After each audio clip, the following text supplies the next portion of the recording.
Et bonjour à toutes et à tous, bienvenue sur ma chaîne pour apprendre Unreal Engine 5 en français. Aujourd'hui, je vous propose de continuer notre série sur l'IA de compagnon. Donc, on a notre petite Violette qui est ici, et aujourd'hui, donc dans les épisodes précédents, on avait créé les fonctions idle, donc ne rien faire, ne pas bouger. Stay, c'est pour rester à l'endroit où elle est, donc pour mettre fin à une haute séquence qu'on lui aurait donnée. Et le follow me. Pour le moment, dans notre projet IA, le seul moyen qu'on a de tester ces commandes, c'est de les lui donner en dur. Ce que je vous propose, c'est qu'aujourd'hui, on mette en place le menu, qui est ici, que vous pourrez facilement étendre à chaque fois que vous voulez rajouter une commande, simplement en rajoutant dedans, et au moins, on pourra vérifier que nos changements d'ordre fonctionnent bien dans Violette. Comme ceci. Donc si c'est bon pour vous, on attaque ça. C'est parti. Ok. Donc, pour pouvoir avancer, ce qu'on va faire, c'est qu'on va aller dans le dossier AI, faire un clic droit, New Folder, et on va créer un dossier UI. C'est ici qu'on va stocker le panneau.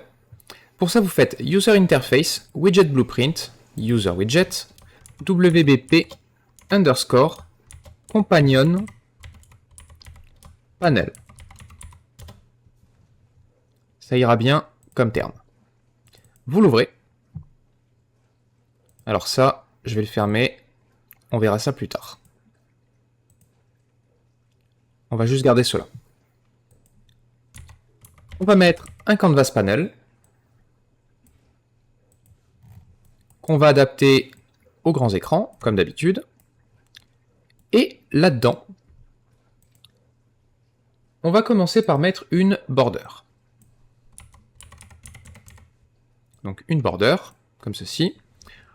En anchor, CTRL-clic pour la centrer au milieu directement. 0.5, comme ça c'est bien centré. Et on va faire du 400 par 500. Ouais, ça ira bien. Ce qu'on va faire, c'est que dans le brush ici, on va pas se mettre en image, mais en rounded box. Outline settings, ici dans rounding type, on va mettre fixed radius, et je vais mettre 10, 10, 10, 10. Ça fait légèrement des contours ici.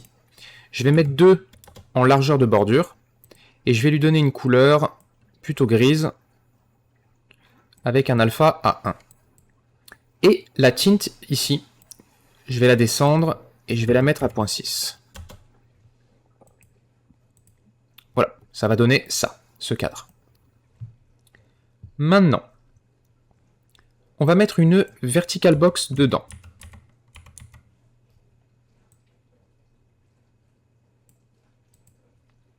On va commencer par un texte qu'on va centrer. Alors ce qu'on va faire, c'est que la vertical box, on va lui mettre un petit padding pour que ce soit plus propre. Un padding équilibré, on va mettre 20. Voilà, comme ça, le contenu sera là-dedans. Le texte, on va se calmer un petit peu sur la fonte. 24, ça fait un peu beaucoup. On va mettre du 18. Et on va pas se mettre en bold, mais en régular. Et dans le texte, je vais mettre « Que puis-je faire ?» Voilà. Et on va mettre un padding bottom de 20. Donc pour l'instant, on ne va pas le voir, mais on va le voir juste après. Ensuite, on va mettre une scroll box. Je choisis de mettre une scroll box parce que si on veut pouvoir mettre plusieurs items dedans,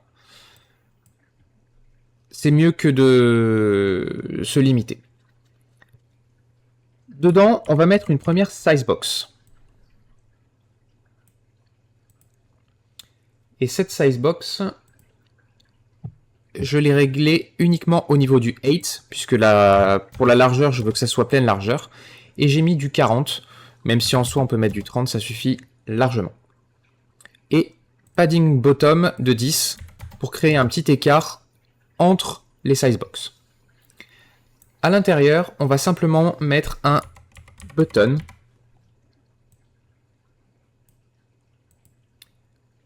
qu'on va appeler btn underscore stay. La première commande, ce sera reste ici.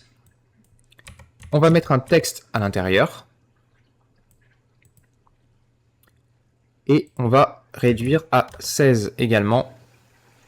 Le texte, je le laisse blanc parce que au niveau du style du bouton, ici, normalement, si je me trompe pas, ouais, j'ai mis des transparences de noir. Donc normal, c'est full noir, mais à 0.2 d'opacité, donc quasiment pas visible.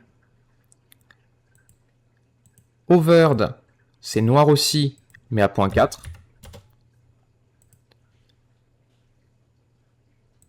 Et pressed, 0.6. Compile, save. Le disabled, on s'en fout puisque ici on disable rien du tout. Le texte ici, par contre, je vais passer en régular aussi. Et du coup, on va mettre reste ici.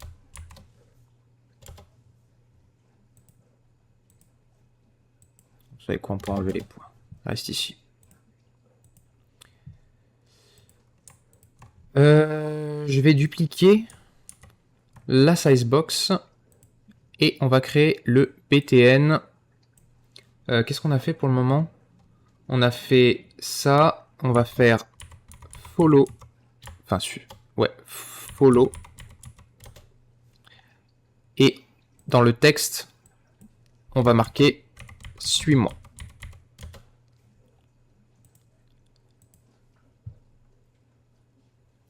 On va déjà créer la suivante, qu'on n'a pas encore faite, mais qu'on va faire dans le prochain épisode et en partie dans celui-ci. Ça va être la pêche. Donc, fishing. Et on va marquer va pêcher. Voilà. Donc pour l'instant, on va avoir ces trois-là, ce qui est déjà pas mal. Et ce qu'on va faire, c'est qu'on va venir dans le graphe ici, supprimer l'eventic, les trois en fait, et on va simplement appeler, alors on va déjà le faire pour stay, vous cliquez dessus, et vous appelez le onClicked. Alors vous pouvez déjà tous les sortir, hein. De toute façon on va tous les faire. Et il va nous falloir une variable qui manque à l'appel pour le moment. Donc ce qu'on va faire, c'est qu'on va classifier ça dans Actions. On va mettre les trois dans Actions. Voilà.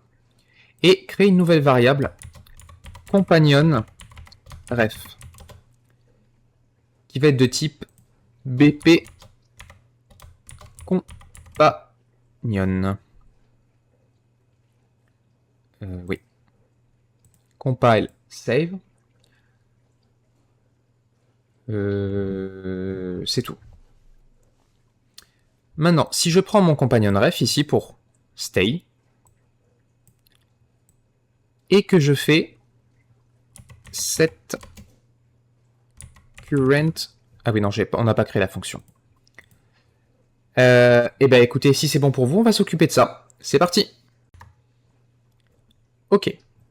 Donc ce que vous allez faire, c'est venir dans le BP Companion, donc celui qui est le plus haut dans la hiérarchie des IA, et vous allez faire un custom event déjà. Ce custom event, on va l'appeler update command. Pardon. Voilà, update command.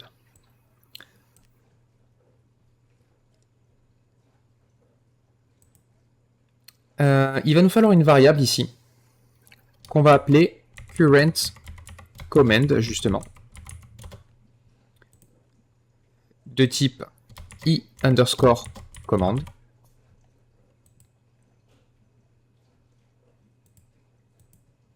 Et on va glisser ça Non, on va pas le glisser, on s'en fout, on va le set de toute façon. Donc maintenant, la problématique qu'on a, c'est qu'on a besoin d'accéder à l'AIC controller. Donc le contrôleur d'intelligence artificielle de notre compagnon. Donc pour ça, vous allez faire un get AI controller. Ici, on est obligé de renseigner un actor, donc self, puisque du coup, c'est bien notre compagnon, c'est bien l'IA de notre compagnon qu'on veut récupérer. Malheureusement, on va pas avoir trop le choix, on va devoir caster.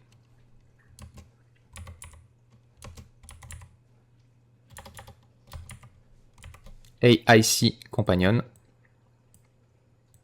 Et de toute façon, ça c'est un cas précis où on a besoin d'être sûr que c'est bien celui-là qu'on récupère, donc caster, c'est mieux.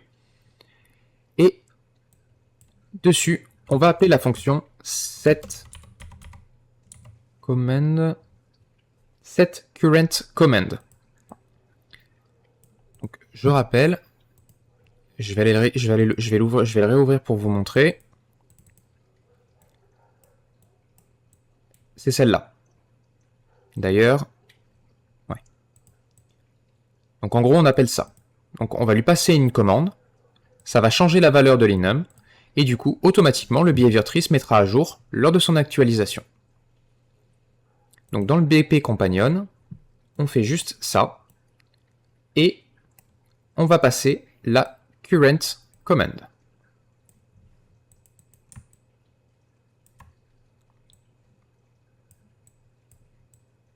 Comme ceci. Maintenant, il nous faut, à un moment donné, communiquer au compagnon panel qui est le compagnon ref sur qui il doit interagir. Donc pour ça, ce qu'on va faire, c'est que dans le BP compagnon, on va créer la fonction pour l'interact. Donc déjà, class settings, add BPI interact. On appelle uniquement le interact, puisqu'on a besoin que de lui. Ici, on est en actor, ouais, c'est bon. Donc, ce qu'on va faire, c'est que on va get le character.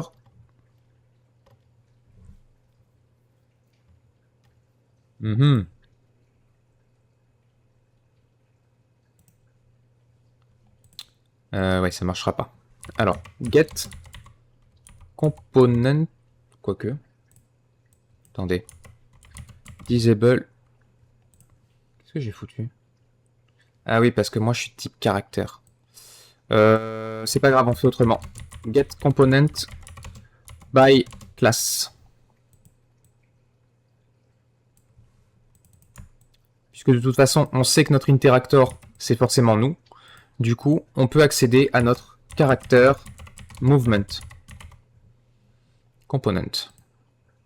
Et dessus, vous allez faire disable movement. Ça va empêcher votre personnage de bouger tant que ceci est valide.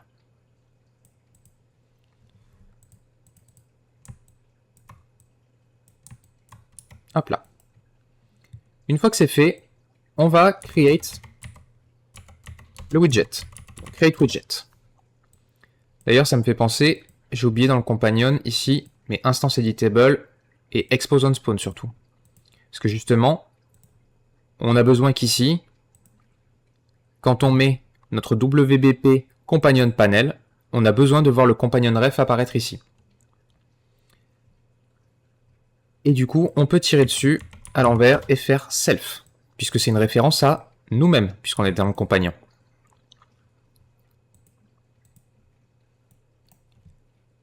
Ça, on va le promote to variable. Et on va l'appeler compagnon panel ref. Ensuite, add to viewport.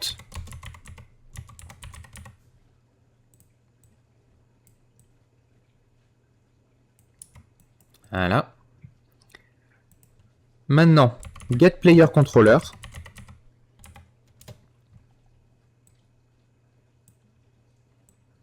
Set input mode game only.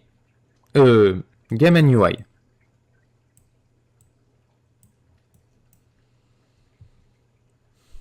Ça, vous décochez. In widget to focus, ben là.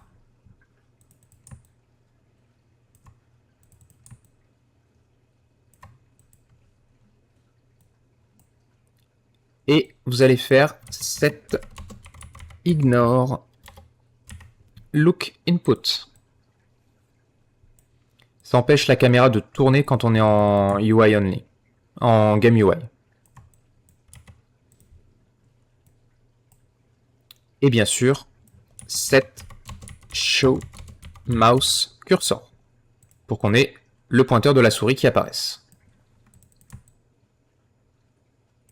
C'est quand même mieux pour pouvoir sélectionner. Voilà. On met à true, bien sûr. Et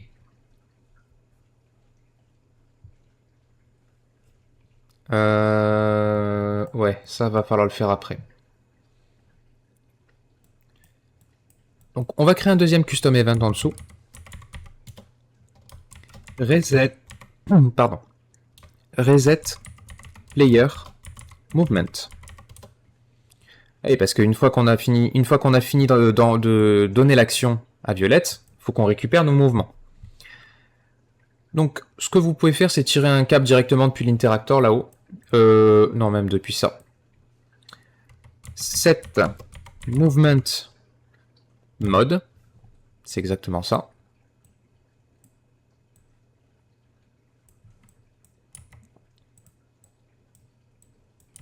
Hop. Walking.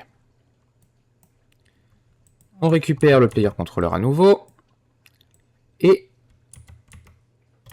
reset ignore look input.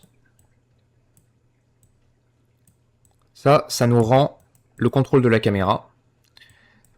Set input mode game only, puisqu'on n'a plus besoin, on n'est plus dans l'UI, donc on ne donne plus l'accès à l'UI. Et enfin, set show mouse cursor à false. On ne veut plus voir le pointeur de la souris.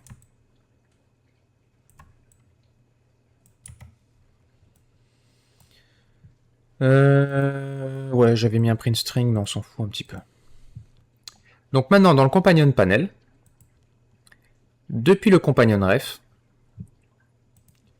on peut set current command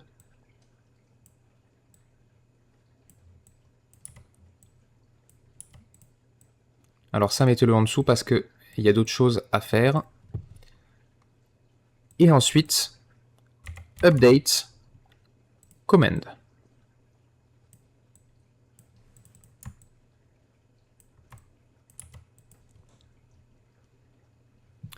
Même si en soi, une chose qui pourrait être faite, c'est dans update command, passer directement ça en new value et directement set current command. Mais bon. Je préfère découper les fonctions pour que vous compreniez bien comment ça fonctionne. Une fois que c'est update, on peut remove from parent le widget dans lequel on se trouve.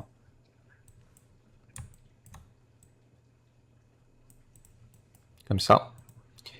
Et on va créer un petit dispatcher, ici, qu'on va appeler on command send, pour dire que la commande a bien été envoyée à Violette.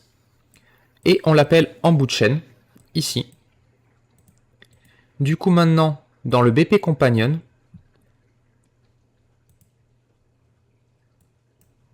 à la fin de cette séquence-là, disable movement, machin bidule, show mouse cursor, vous allez reprendre le companion ref,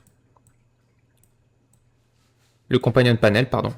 Et dessus, vous allez faire bind to event to on command send. Au moins, on peut réagir quand ce dispatcher est appelé. Et pour ça, qu'est-ce qu'on va faire? Create event. Et on va simplement appeler notre fonction resetPlayerMovement ici. resetPlayerMovement. Voilà. Donc, si vous voulez être sûr que ça fonctionne, ce que vous pouvez faire, c'est mettre ici un print string.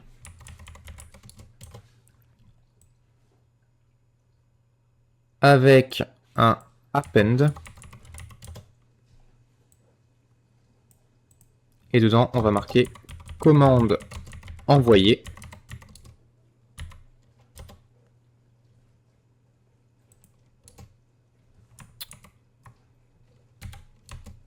Commande envoyée. Et du coup, on va prendre la current command et on la met là-dedans.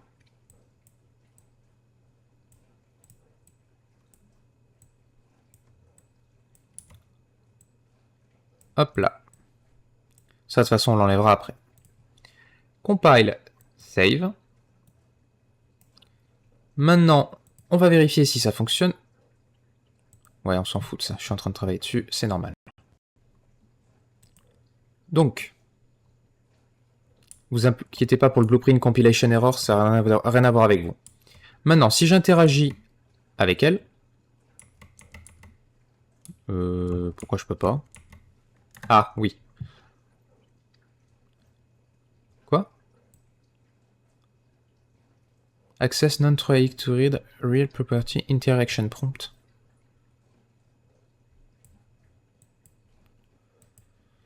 Ouais. Alors pour moi, c'est parce qu'elle est pas... Est-ce que j'ai une collision quelque part de disponible?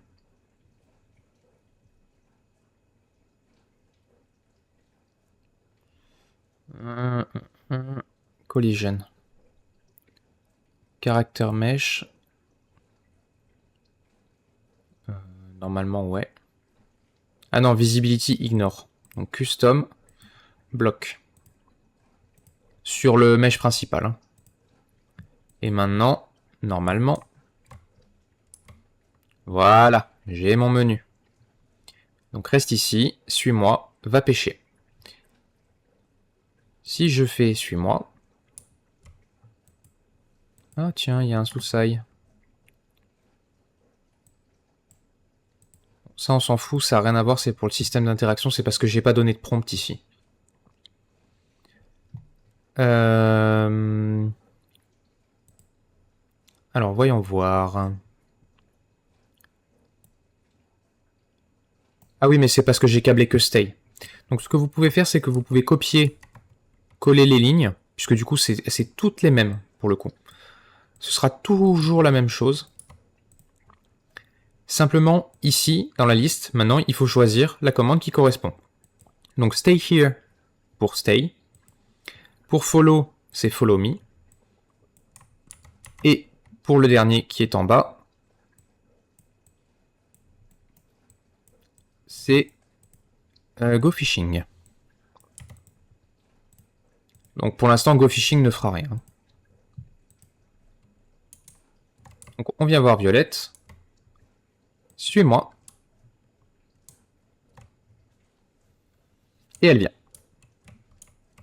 Je réinteragis avec elle. Reste ici. Et là, elle vient pas. On recommence. Reste ici.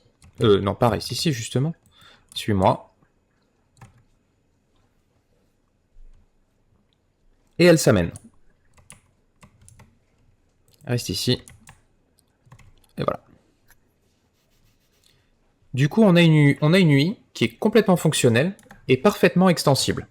Bon, toi, tu commences à me gonfler. Allez. Ok. Donc, maintenant, on peut très facilement donner de nouvelles commandes à Violette en simplement venant dans le designer, en dupliquant la sizebox, on nomme le bouton, on met le texte qui correspond, on récupère l'événement onClicked du bouton, et il suffit de copier la séquence en mettant la bonne commande ici, et automatiquement, le behavior tree sera informé de ce qui se passe.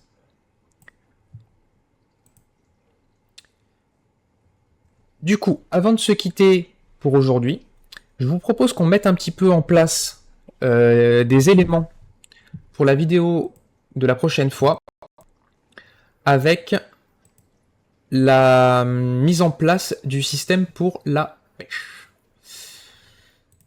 Alors, on va venir dans le dossier AI. Qu'est-ce qui se passe là? Ok. Ok. Et bien si c'est bon pour vous, on attaque la préparation. C'est parti. Ok. Donc, dans le dossier AI, vous allez faire un clic droit, New Folder, et celui-ci on va l'appeler Points of Interest. Donc ça va être tous nos points d'intérêt. Dedans, on va créer un Blueprint class de type Actor. Et on va l'appeler BP underscore Fishing Point. Vous pouvez l'ouvrir. Et ce qu'on va faire, c'est que ici, j'ai ce petit ponton pour pêcher. Donc, pour l'instant, c'est juste un static mesh. Donc, ce qu'on va faire, c'est qu'on va récupérer le static mesh dans le pack que j'utilise là. On clique dessus. On vient dans le fishing point. Et ce qu'on va faire, c'est qu'on va add static mesh. Et du coup, c'est mon bridge qui va venir. Alors, attendez. Je vais me relever de là. Parce que là, je suis dedans. Oh, les lags, ça commence à me gonfler. Hein. Ok.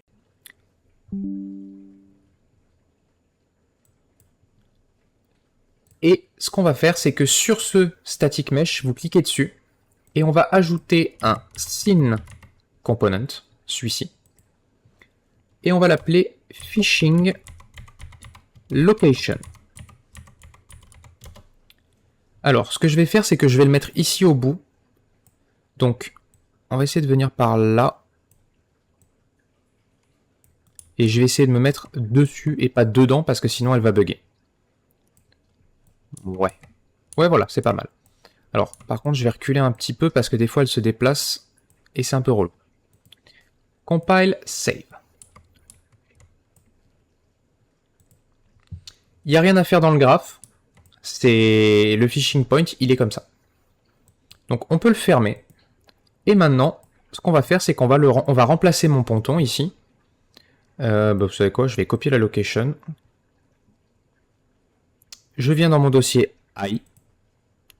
Point of interest. Je prends mon fishing point. Je supprime ça. Et je copie la location. Alors, juste une chose que j'ai oubliée. C'est dans le viewport ici. On va faire sur le default scene route ici, add arrow.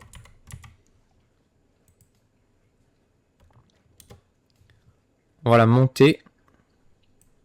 Alors vous inquiétez pas, elle n'est pas visible en jeu. Mais ça nous permettra, nous, de savoir où se trouve l'avant. Puisque pour le coup, le fishing point, il est ici. Donc on sait qu'on veut que ça regarde vers l'eau. Compile, save. Du coup, ouais, voilà, c'est ce que je voulais savoir. On prend l'outil de rotation. Et on rotate. Save all. Ouais. Du coup, ça, c'est bon. Il va nous falloir une deuxième chose pour notre chère Violette. Blueprint class. Alors attendez, je vérifie juste un truc parce que je crois que l'autre c'est... Ouais, c'est un interactable. Alors, clic droit, Blueprint class. Interactable base. Et celui-ci on va l'appeler BP underscore food storage.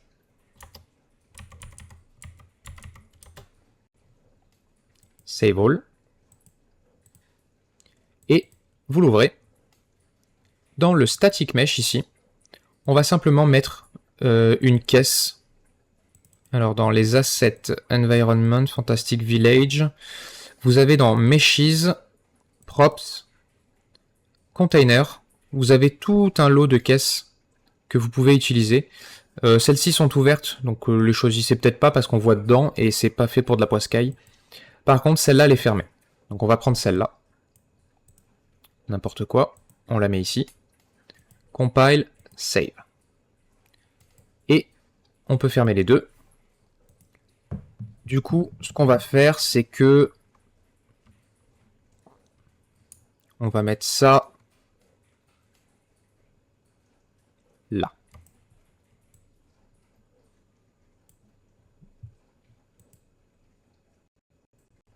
Est-ce que ça réagit bien comme un interactable? Mais qu'est-ce que ça peut me gonfler, ça? Ouais. Ok. Oh, toi, me saoule pas. Ok. Du coup, avant de se quitter, vous venez dans le BT Companion, donc dans le Behavior Tree, et vous ouvrez le Blackboard. Alors, qu'est-ce que j'ai pour le phishing? On a besoin de 1, 2, 3, on a besoin de 4 keys. Donc, on a besoin de 2 vectors. Le premier qu'on va appeler phishing spot. Donc, on va classifier ça directement dans phishing command, comme pour les autres. Vous pouvez faire CTRL D puisque c'est un vecteur aussi qui va là-dedans, mais l'autre c'est fish storage location.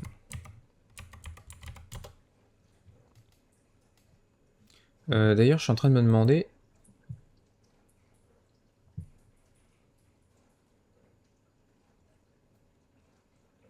Non. On s'en fout. Il nous faut une nouvelle key. Alors, on va dupliquer parce que j'ai la flemme. Par contre, c'est pas un vector, c'est un object de type.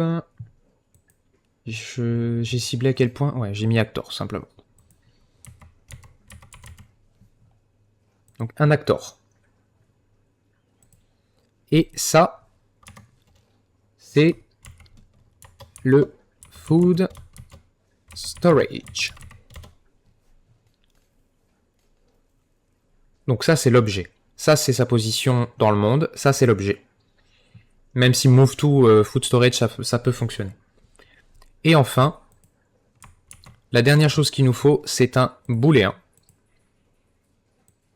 qu'on va appeler can fish.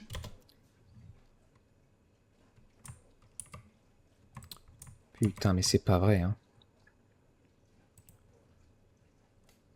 Faut toujours que ça m'emmerde, ça. Hein. Allez, object, actor, et celui-là, boolean, canfish. Voilà. Du coup, on a nos 4 clés qu'on va utiliser dans la prochaine vidéo. Et ben écoutez, du coup, c'est tout pour aujourd'hui. J'espère que cette vidéo vous aura plu.